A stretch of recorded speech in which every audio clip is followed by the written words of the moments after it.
Welcome to Red Eye. Hello, everyone. I am Tom Shillue. Let's check in with TV's Andy Levy at the Red Eye Tease Deck. Andy?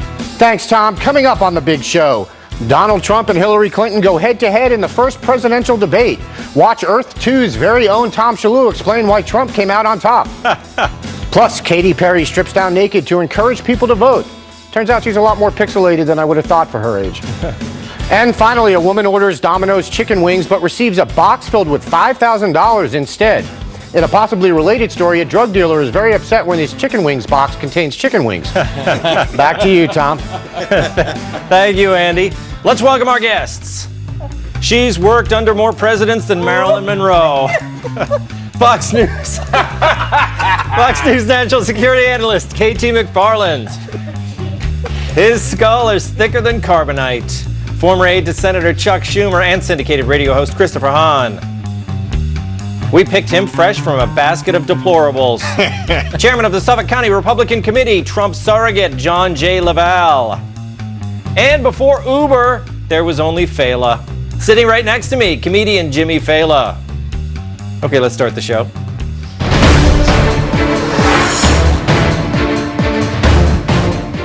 Two rivals facing off on national TV. Monday night's debate had plenty of fireworks. Don't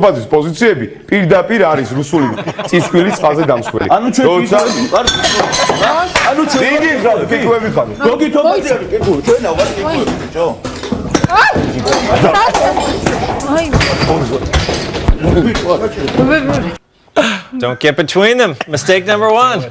Those were two Georgian politicians fighting during a live TV debate ahead of parliamentary elections in early October. They were arguing over which is better, rice or potato vodka. That's a big debate issue. There was another debate on Monday night, and it's the subject of tonight's. People in the media got their kind of debate last night. Nicholas Kristof of the New York Times, who I'm pretty sure is liberal, tweeted, Lester Holt has done a fine job as moderator. Not too intrusive, moving things along, fact-checking when necessary. Which seemed to be a lot. Politico's headline said, Lester Holt stays out of the way, which he did. Out of Hillary's way. In fact, he directed 15 questions directly to Trump and just 2 to Clinton. And he asked follow-up questions and fact-checked Trump 6 times. For Hillary, surprise, none. But that's to be expected. Trump is the challenger in this election, so the debates, all 3, are going to be about him. 75% of Americans think the country is on the wrong track, and they want to change. Hillary's message is, let's keep everything the way it is. Trump's is, I'm going to change the way we do everything. Big league. That was still the message last night, which is why this debate will help him more than her. And I'm not alone on this. Just look at our exclusive Red Eye focus group reactions to a few of Trump's best moments. Keep your eye on the green line. Hillary has experience, but it's bad experience. We have made so many bad deals during the last... So she's got experience, that I agree, but it's bad experience. And this country can't afford to have another 4 years of that kind of experience. We are at... It's very telling. And again, look at the reaction to this clip. Hillary, I just ask you this. You've been doing this for 30 years. Why are you just thinking about these solutions right now? For 30 years you've been doing it, and now you're just starting to think of solutions. It's amazing how quickly their moods change, isn't it? Yeah. It's up and down. Okay, to kick off our discussion, we have a Trump supporter, Jay LaVelle, and a Hillary supporter, Chris Hahn. Let's get their take on my take and give them each equal time.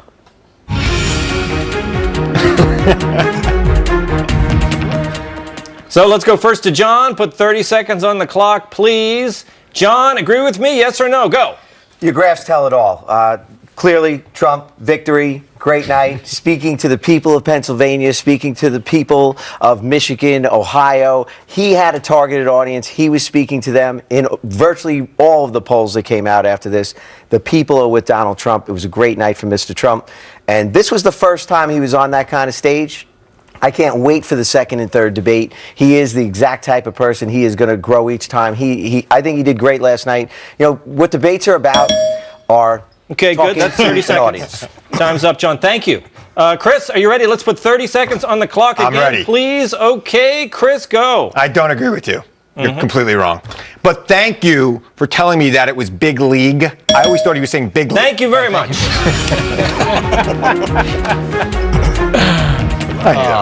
Wow, you guys both made some pretty good points. Back to you, John. John, you know, I get a rebuttal? Well, I get a rebuttal? I wanted to do this monologue because a lot of the prognosticators, a lot of the media professionals were saying, "Wow, Hillary really she won on points and she was very poised, she was very controlled and everything like that." But I think Trump was speaking to the American. He was speaking past the media as he always does, right or wrong. Right. That's exactly what I was trying to say. Is that you watch TV and they're talking about points and she got this and it's about representing people. And Donald Trump was speaking to the people. And their reaction to that debate was, we like what he's saying. And he was talking to people in the swing states that we need to win the election. And that was exactly what he was supposed to do last night. That's exactly what he achieved last night. Great night for Donald Trump. Hahn, there was, I'll let you speak again. Let's have a little rebuttal from Hahn. Put it on the clock. Yeah, No.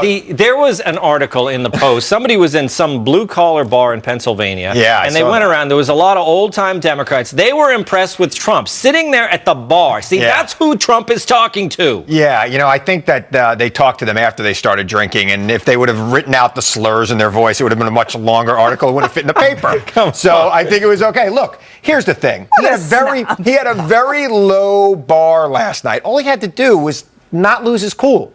Because that's the narrative that they have been saying about him. Are you saying he lost his cool? Right into Hillary's narrative, and that's why he lost last night. It has nothing to do with anything else. He basically lost his cool. She jabbed him, and he lost it. And it was over personal stuff. It wasn't over the direction of the country. It wasn't over their plans for ISIS. It was over his own wealth, his own taxes. But that's all they asked him about, Hahn. Every question. Okay, KT, did you, maybe we should have Hahn moderate one of these debates. Then maybe that'd be fair. What do you think? I'd be fair. I think Hahn would be less left-wing than Lester Holt was last night. He's a Republican, by the way. That's easy, yeah. Well, what do you think? Speak to this. About having him moderate a debate? I mean, you're a nice guy, but please. But Trump wasn't the one bringing up his taxes. Trump was not the one bringing up, KT, people talk about this. They say, oh, there's a reality show thing going on here, and it's all Trump's fault. Trump wasn't the one who started talking about beauty pageants. That was Hillary. Am I right? And if I were Hillary Clinton, I'm not really sure I'd want to talk about beauty pageants. Oh, KT. See? That's horrible. But KT, I want to read you some Trump quotes. I think we have these up in the Trump quotes here from last night. They're using our country as a piggy bank to rebuild China. I'm going to cut taxes big league, and you're going to raise taxes big league. Correct. Another quote. It's about time this country had someone running it that has an idea about money. These are the kind of things that Americans listen to, but they seem to go right by all the pundits. Well, the thing about the mainstream media and the Republican and Democrat establishment, they're dinosaurs, and the dinosaurs never knew they were dead until they were dead. I mean, I think that the country has moved. The country has moved away from the people who are running the country, and the people running the country don't understand it. And so they dismiss it. First, it's like the stages of denial, right? They're denying that it even exists. They're making fun of the fact that it's there. Ultimately, come November, they may be out of jobs. Oh, I hope I'm back on the air after Look, speaking of dinosaurs, Jimmy, is the Democratic Party like the medallion owners that used to employ you as a cab driver? That's funny. I actually felt, watching it objectively, if you really watched objectively, I thought it was a landslide win for Gary Johnson. I thought Gary we're doing Kennedy tomorrow night. In a walk. So you were high at the time? No, but I really did. He is you. But to the Lester Holt point, because I think it's worth mentioning, and this speaks to your point about the Democratic establishment. Lester Holt's performance was a response to their criticisms of Matt Lauer. This was a classic working of the referees, the way like Pat Riley would do before the NBA Finals. Like, hey, we're not getting enough foul calls. They worked him off of that last forum they had on the debate. Right. How anybody is not outraged at the idea that Lester Holt could press Donald Trump on a comment he made on the Howard Stern show, but not address an FBI investigation into one of the candidates. That's exactly what amazing. That's if Lester great. Holt wanted to hit him with the Hind, I was all for that, and that's what he did last night. Thank God somebody had to hit him with the Hind. Isn't that amazing? We don't talk about Benghazi. We don't talk about the foundation. We're not really diving into the emails, but we're talking about issues that are completely irrelevant to the American people. That Trump could have had an opportunity to go after the media because there's nobody more unpopular, even more unpopular than the Congress, is the people people in the media, sadly. The people in the media. So I think Trump lost a moment to just go back at him and say, wait a minute, you know, you've now interrupted me however many times, and I think you're not playing fair and square. And, and the American people get that. Well, let me ask John. I mean, Trump has been taking it from people saying, like, he has got to, you know, remain calm at these debates. He can't lose his cool. Last night, I watched the debate. I thought he was kind of feisty, but I don't think he lost his cool at all. And yet we have spinmeisters over here saying the very thing. This is what happens. But he wrote the talking points I'm a before spin doctor, please. Okay. I got my doctorate. That's just another reason why Donald Trump, I believe, won the event last night. He was successful because he was able to make his points. He was feisty as normal, as expected, yet he showed very good restraint on several occasions. And I think that's important because, once again, the debate's not about speaking to your base. It's about speaking to the undecideds. And people that are on the fence, that haven't initially appreciated Donald Trump, saw something in Donald Trump last night that they liked. They saw restraint. They said, wait a second, she's wrong. He's not crazy. It was about. I gave you equal time.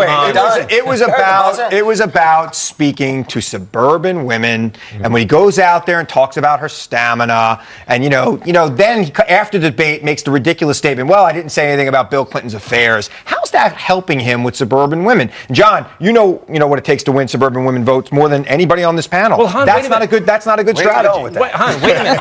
How is it, Chris Hahn, how is it that you have Hillary Clinton talking about beauty pageants and some unkind word he may have said to someone who was employed in a beauty pageant of his, and then we're supposed to be off limits to Bill Clinton, who has a terrible record with women, and Hillary is part of his attack squad. Bill Clinton is not running for president, and there is no. She attacked women. There is no suburban woman who's going to say, oh, her husband had an affair and she should have got involved and protected the woman who was sleeping with her husband? Yeah, why not? Or the 14 women.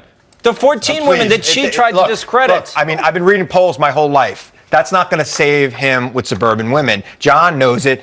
KT knows it. It's not a good strategy. If he goes down that road in the next debate, it's over. We're looking at Trump TV in 2017. This is the problem. John we have four guys talking about what a suburban woman should think. And not a moment does the suburban women get to talk. Okay. Wait, Chris, that's why we know KT feels like a woman right now. He's speaking from a woman's perspective. That's why we know what suburban women think, KT. They're telling us all the time. They never stop. Okay, moving on. He used the wrong bathroom. I live with a suburban woman. Trust me, I know. This election is so important, and it brought back Will and Grace. Brought them back together. Wow. 10 years after the show went off the air, the cast reunited to film a mini-episode with the purpose of getting Americans to vote on November 8th, specifically for Donald Trump. Trump, Trump, Trump, Trump, Trump, Trump, Trump. Doo-doo-doo-doo-doo. Make America bueno again. Yes, it was 10 minutes of Trump propaganda. At least that's the way I saw it. Closest person in your life, Rosario, is a Mexican American, and the things that Donald Trump has said about the Mexican people is so offensive. She's not Mexican, she's from El Salvador. What's the difference? How do you know that Donnie is one of my oldest friends? I helped him pick out Melania. I think I speak for everyone when I say, when are Dharma and Greg going to tell us who they're supporting? About time. Meanwhile, Katy Perry is also helping to get out the vote for Hillary. I've briefly scanned the Constitution, and nowhere does it say you can't just roll out of bed and come to the polls in whatever state you woke up in. In the name of democracy, any just out of bed look is A-OK. A child's onesie. Hunkin' kids' briefs. That free XL t-shirt you got from your bank. Or, if you're like me, I sleep naked. Yep. Let those babies loose, because no number said. All right, ma'am. What? All right, that's enough of that. Perry had teased the Funny or Die video on Monday, saying, tomorrow I use my body as clickbait to help change the world. Wow. Jimmy, first of all, Megan Mullally looks fantastic, doesn't she? She has held up just good. I mean, forget about Katy Perry. She showed up. But the Will and Grace, it's really funny. It's great. The Will and Grace thing. It was just such a waste of everybody's time. It was like the Mark Ruffalo video because there's no Will and Grace fan. There isn't? That wasn't already voting Democrat. There's nobody watching Will and Grace that's not voting Democrat except like 3 closeted gay Republicans. Maybe like Larry Craig is watching Will and Grace. But that's it. So I just feel like it's, you're just pandering to your own base. It's like you're communicating in a vacuum. And I love that Katy Perry's best reason she could give you for voting for Hillary is that you're allowed to wear sweatpants. She's like, there was no other motivational factor. Well, she does. She thinks people they're not going to want to vote because it takes too much time to put their clothes on. Yeah, who are these people? John, could you give me an answer? And please don't go after Larry Craig. We've Listen, we've decided to be nice to him. The population of Canada just increased by 4 has-been American actors. Oh, my God. Make that 6, counting Rosie O'Donnell. Oh my God. But how can they be has-been? I mean, Megan Mullally, she looks better than ever. Right or wrong, John? She looked good. She looked good. I vote for Trump. You notice I was wearing, Greg's wearing the same tie That is not my Trump talking point. Will is wearing the same tie I'm wearing right now. Really? In that video, I was Will shops at Old Navy? Yeah, I guess so. Chris Hahn. Discount rack. What good?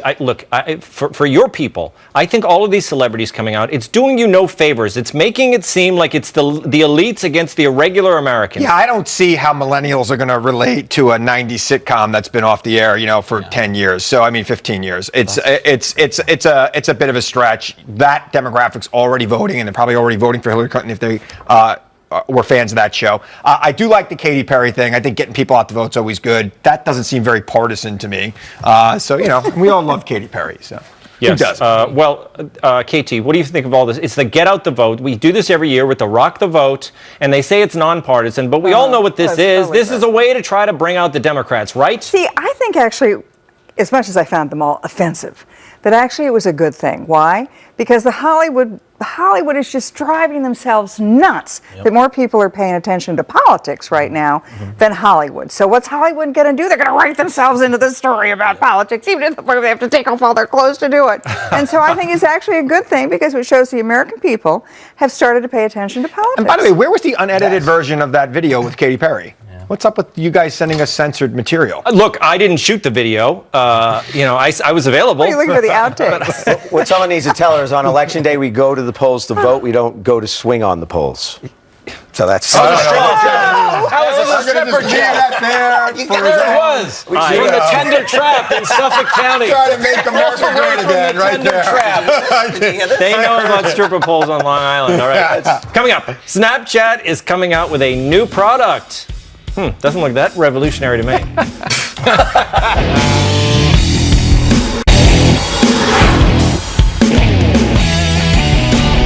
Monday night's debate drew over 80 million viewers. Here's what millennials were doing during the broadcast.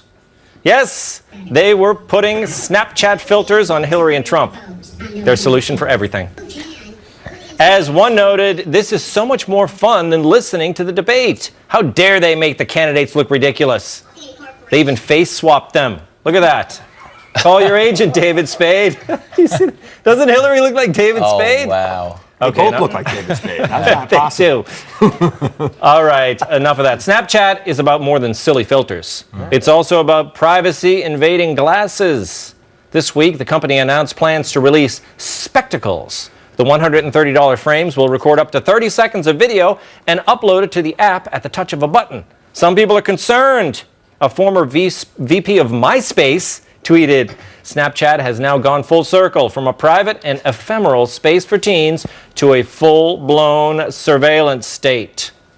Wow. Okay, Jimmy Failla. What do you think of this? Snapchat? I mean, is this... How is this different from what people are doing with their phones every day? They're sticking them up and filming everything, right? Yeah, I think this is the dumbest thing in the world. I mean, from that standpoint, I think this is a further corruption of what Snapchat started as. Snapchat was originally, it was really like a sexting app. Yep. You took a picture and it disappeared in 10 seconds. That was the convenience of Snapchat. You sent something illicit and then it disappeared. It was like emailing Hillary. And you would just send it and then it wasn't there anymore. But no, I hate it. I think it's the stupidest thing in the world. But I'm amazed that they were able to track down the former vice president of MySpace in his Uber cab. Yeah. I hope he wasn't driving in an Uber call back. So, they used to call these the people who had Google Glass, right? Yeah. Remember they called them glass holes? Glass holes. Yeah. Would there be a name for these people? Losers. I would say I'd go all in on loot. Yeah. So they do. They just the glasses just take pictures and send it. Yeah, what it does is it takes the phone out of it. You're walking around, you see something, you press the button, film it, and then up it goes to Snapchat. Oh, so now Anthony Weiner could use both hands and still send a picture. Oh, man. I didn't see where you were going with that. Anthony. Look, live your whole life. Live your whole life as if you are on TV all the time. Somebody's recording somewhere, and that's just the way it is from now on. We just got to get used to it. You hope. So that you're not, you don't have the privacy concerns that this MySpace dude does. No, I don't. And in Trump America, you know, we're gonna have cameras and drones flying over us anyway, recording everything we do, just in case. God willing. Okay, KT, what do you think? Do you use Snapchat? Were you Snapchatting during the debate last night? No. You know, you and I were both on the, live speaking tweeting. of, there were 80 million people. We were live tweeting on Facebook on the Fox News page. You know how many views that got? 2.7 mil. Yeah, which is why I think that number of 80 million watching is quite low. Yeah. Because it wasn't counting all the people watching online. But you weren't Snapchatting last night? I wasn't Snapchatting. I was having a hard enough time This just live got really tweeting. awkward for me. Really? What were you doing with your... Thought I was Look, I talking to don't you. understand why the thing is legal. Yeah. Because can you imagine the lawsuits, the invasion of privacy? You can't record a telephone conversation with somebody without asking permission. You can't. And look at what you happened see with these Gawker. glasses. I mean, you see them coming. Yes, and look, people are all day. I mean, you probably see it. People walking about the streets, they're holding up their phones, they're filming everything. So when I walk, you know, through Times Square on the way to this building, people are filming me all the time. So Sure, of KT, course should we they just are. get used to it? And enjoy it. Yeah. You know, Snapchat, you said it was illicit, you know, for sending, but experts have shown that actually that young people, they do better on Snapchat because they don't save the pictures. So, for instance, young girls, they don't care as much how they look. They're just using it as a way to share things. It actually makes them less narcissistic. What do you think of that, Jimmy? Well, that's part of the problem, though, is I feel like that's how they've corrupted it. It's the same thing Tinder started as. Tinder was a hookup app, and it became a look at my dinner app. You know what I mean? And Tinder's What do used for you dinner. mean? sharing and Wait a stuff. minute, No, where it's are you just become going like a with that? relationship-seeking app, which I don't like. I feel like they've corrupted the gonna go a process bad of the way app. on that. So Oh, has you it made think them less people- narcissistic? No, I don't think it has. I think what they're doing now is they've moved on beyond sharing like images of their body to sharing everything about their day. Like the advertisement for that glass camera is guys at a skate park just watching guys skateboard. Who the hell wants to watch you skateboard? Time to get a friend. That's what I'm saying. You just Or a are dog. losers. Yeah, people put about everything they do on these things. It's amazing. Think I about really this. don't care. Think about this. I don't care. You can't, but somebody does, John. Yeah, I'm somebody brushing does. my teeth. So Like, I need to know you're are brushing your 5 people sitting on a television stage talking about people who are recording themselves and how vain they are as we sit here in a studio with people filming us talking about how this is like a trap. But we're not filming ourselves. No, we just got 25 people filming us right now. So all good people, one and all. I'm just glad you want to keep the illicit sex in Tinder. You know, yeah, take away from its true meaning. Come on, Back man. alley sex. I'm a purist. Okay, coming up, move over to Lester Holt. We have a real fact checker. Halftime with Andy next. And don't forget, the Red Eye Podcast is back. Subscribe on iTunes and on FoxNewsRadio.com. I was going to say, no.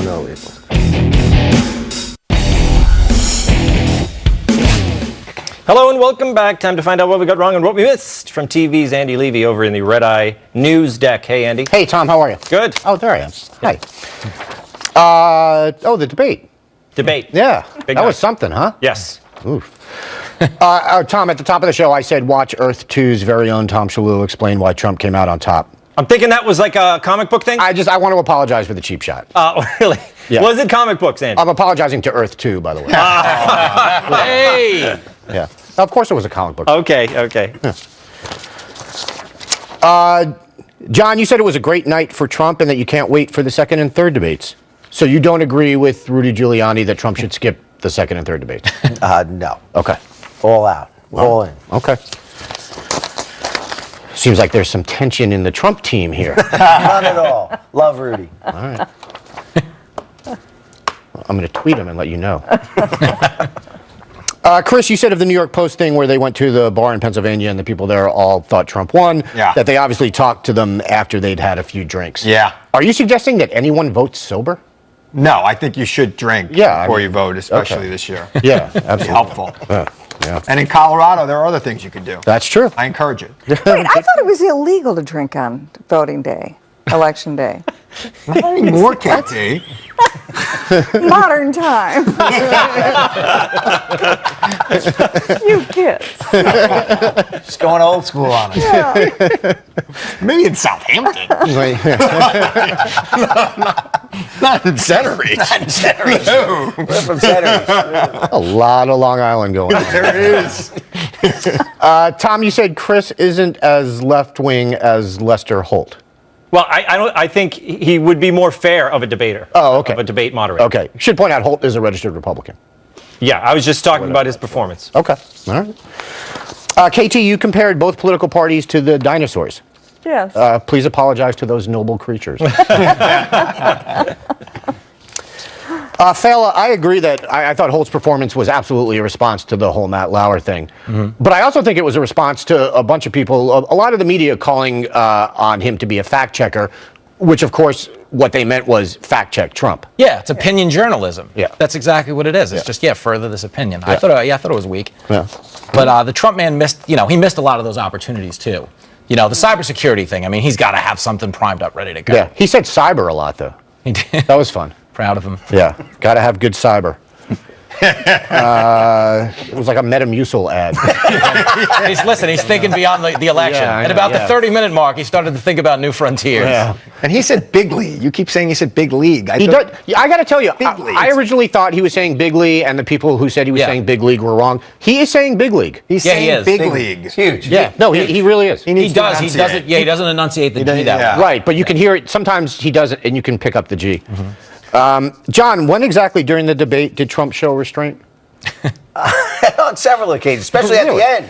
Look what he did at the end. He was ready to take a shot. It was there. It was a beach ball. It wasn't a softball.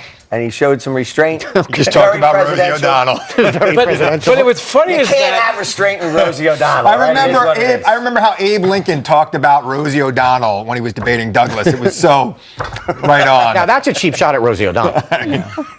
She is not that old. Oh. Chris, what exactly were you implying when you said John knows what it takes to win suburban women better than anyone on the panel? I think that was a bit of a double entente. I mean, John is a successful It's chairman called a double entendre, not a double entente. Thank you for that. But carry on, I carry bigly on. appreciate that. But it was. they're fact checking. Hold on, he's complimenting me. Let me All talk. I'm saying is, let me just cut to the chase. John's been around, the mall a few times. Okay. Is that the Smith Haven? Is that Smith Haven or Walt Whitman? Smith Haven. I'm a Republican, Without not a doubt. a Democrat. Without a Right? doubt. I don't go around the wall. Maybe around the church. I thought he was going to say he was a ladies' man. Now he's got him creeping around. Like some right? creepy Yeah. dude. Well, I was saying a whole bunch of things, and you guys cut me off, so I just had to sum it up. I asked him to let you speak. Yeah, they didn't let me. I regret. The Hollywood stuff. Failla, you said the Will and Grace thing was a waste because there are no Will and Grace fans who aren't already voting for Hillary. Yeah. I think you're mostly right on that. But Will and Grace had 2 or 3 seasons that were among the best in They were great. of 90 sitcoms. Yeah, I was just going to say that, though. That's like 20 years ago. Yeah, no, I know. No, How these long kids ago are- was it? Wait a minute. Let's be square on this thing. What was Fact it? check. It was Like 2002, Legit. right? They went off the air like a legit 14, 15 years. Yeah, I'm the high point of that show was definitely the 90s. Wow. It was Yeah. like late 90s, I think. Yeah. Chris, you said we all love Katy Perry. Do we? I do. Well, I don't think you do is the same as we all do. Well, you know what? Maybe you're not a firework. Okay. Ouch. Take that. Tell you. It's a sparkler. Yeah, he's a sparkler. Andy's a sparkler. KT, you said you found all these videos offensive. Why offensive? It wasn't a whole lot of thought that went into them. It was a lot of posturing that went into them. Okay. All of you except KT, excellent discussion of Suffolk County strip clubs. I do believe Tender Trap is closed, though. Did that go on? I think that's gone. Is it under a new? We should I'm pour not some of that positive, 40 but I out. believe How did I get into this? This is like I'm in the locker room with 4 middle-aged guys dreaming about Katy Perry. You got 3 guys who grew up within 15in miles of each other on this show today. How does that happen? By the way, I I had no idea. It was KT, only a I Katy assume you Perry meant poll. 4 middle-aged guys and me. Oh, yeah, right. Sorry. 4 middle-aged guys and the older guy. We should have did the show at a diner. Yes, we should have. The Snapchat thing. Chris, you said in Trump's America, we're just going to have cameras and drones watching us all the time. Yeah, as opposed to Hillary's America? Yeah, and Seriously? Really? we won't know where the video went in Hillary's America. Somebody will be watching Trump's. She is legitimately probably worse on issues like this than he is. KT, you said you don't understand why this is legal. You brought up the fact that you can't record someone's phone conversation without their permission, which is true in some states, although not all. But in general, filming is not considered the same thing. You have the right to film people in public spaces.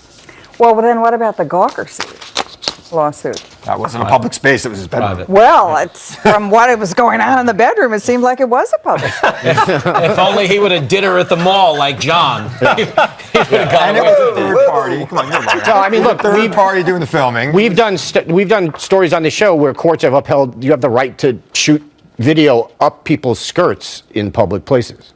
Wow. So, yeah. You really so did? what are we doing here? Yeah. Hey. Tom, you noted that Google Glass wearers were called glass holes, and you asked what the users of these Snapchat glasses should be called. Yeah. How about glass holes? Yeah, you could stick with it. Let's just keep rolling with that. I guess so. Although these, I think these are cooler, Andy. I kind of like these. These are awful. Really? Oh, of course. You with your constant filming people everywhere you go thing. This got weird. You're gonna start wearing these in the green room, aren't you? I mean, I think it'd be great. I think it'd be a great way to do a little pre-show. You are a sick, twisted little man. I am done. Thank you, Andy. Coming up, do baby dolls belong on planes? Chris Hahn discusses how he got over his fear of flying. But first, Kennedy. Last week, Sarah Novick, a writer, had the unsettling experience of taking a long flight seated next to this creepy baby doll. Even worse, the doll hogged the elbow rest. Sarah chronicled the journey on Twitter. Good news, no person in the middle seat next to me. Bad news, terrifying baby doll that belongs to the man in the window seat next to me. And then next, he bought it a ticket. Yeah. Well, duh. How else do you think you could bring a baby doll on board? The flight attendant is trying to explain to him why he shouldn't put the doll's name on the ticket next time he buys her one. Apparently, the TSA was frantically trying to match the name and birth rate he provided until they realized it's not a real person. I think she meant birth date, didn't she? Yeah. Sarah thought the horror was over after she switched planes, but holy I had a 2-hour layover, got on the next plane, and I'm across from him again. Oh, poor woman. And then P.S., the doll's name is Barbara. On the bright side, Barbara was a very well-behaved baby. Look, KT. Yeah. I think that doll just looked sweet as can be. I don't know what this woman's problem was. What do you think? Well, here's the thing. You can't buy an extra seat for yourself on a lot of airlines. Mm-hmm. So let's say you want to fly from Los Angeles to New York, and you don't really want to be scrunched in that little seat, right? So you buy 2 seats, but you can't buy 2 seats. Well, it's cheaper to buy 2 seats because let's say it's $300 each way for each seat. It's about $2,000 to fly first class. So you want the sort of square footage of the 2 seats. That's why he brought the doll. And that's why he brought the doll, because he couldn't just say, I want my second seat. Now, I've actually checked with the airlines today. There are some circumstances in which you can buy 2 seats. You know you don't have to do research for this show, right? I'm glad she does. I just want to make sure you know. This is not that kind of show. You're not on O'Reilly right now. A lot of time on your hands. Wow. I just think the guy's a freak, but now you've convinced me. Maybe he's the smartest guy on the planet. He's saving a couple bucks. He's saving a couple of bucks, and he's outsmarted the TSA. And the Patriot Act. And maybe he doesn't want to sit next to her. Pushy Los Angeles, right? I don't know if she's from Los Angeles, but these writers, what do you think, John? He had a shirt on that said, I'm with her. Pointing right at the baby. I am at bar. This is John, he's the comedian. Silly. Look, it's, why was it creepy? I don't understand why these dolls. I didn't get that either, by the way. That wasn't it. It was just like a thing. Why did she even feel compelled to share this? Who cares? Like a picture would have been fine. I'm with you. But the idea that people think we need a minute-by-minute documentation of your flying experience is what I pretty took. If only she had that Snapchat eyewear, it would have been a lot easier for her to do it. We could watch the video of it too. Awesome. You could upload it immediately, right? The whole thing was so stupid. She's lucky. He was lucky he's not on Spirit Airlines. She's just so mad that she didn't get the middle seat. That was what this was all about. It's not a Chucky dolly either. Like, it's not like a doll like that's American like Girl scary. doll. No, but everyone seemed to be in agreement. The responses she was getting on Twitter, everyone thought it was a nightmare of a doll. I don't know why. It's cute. Well, it is a nightmare of a doll. I mean, would you want to be on a plane with a freak with a doll next to him? That guy should be on a no-fly list. But you'd rather him have it than the pilot. You know what I mean? Yeah. Or a 400-pound guy. Yeah. Who's sitting in his basement naked with his laptop? Who's hacking the DNC? FBI computer? As a hacker. I don't want that guy on the plane. Debate reference. See, you went back to the debate, too. But Failla, this is happening more often. You've got, people shooting things on plane. You got to watch out when you're on a plane these days, don't you? Oh, listen, I am a full-blown air marshal on a plane. Nobody likes to hear this. But everybody does some degree of profiling on a plane. When you're sitting on a plane and people are boarding a plane, are you going to tell me with a straight face? You're like, oh, he's all right. I don't know about him. He's all right. Like, I do. I play a lot of defense on a plane. I see what you mean. Defense wins championships. You look know what I'm around. saying? You see something, say something. Right? Yeah, the doll wouldn't throw me. I'm not worried about the doll hijacking the plane. That's why I like getting there, that exit. It's not for the room. It's so I can get out of that plane. Boom. Coming up, what would you do if you found $5,000 in a Domino's box? Wow, this story is next.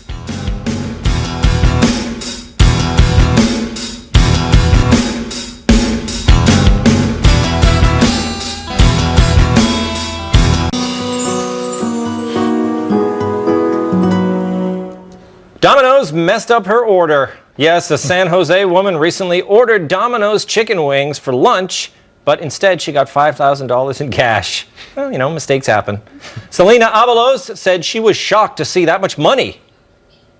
I was like, well, I can't keep it. Like, it's a crazy amount of money. It's not like it's $20 that you find, It's almost $5,000. I do know Selena.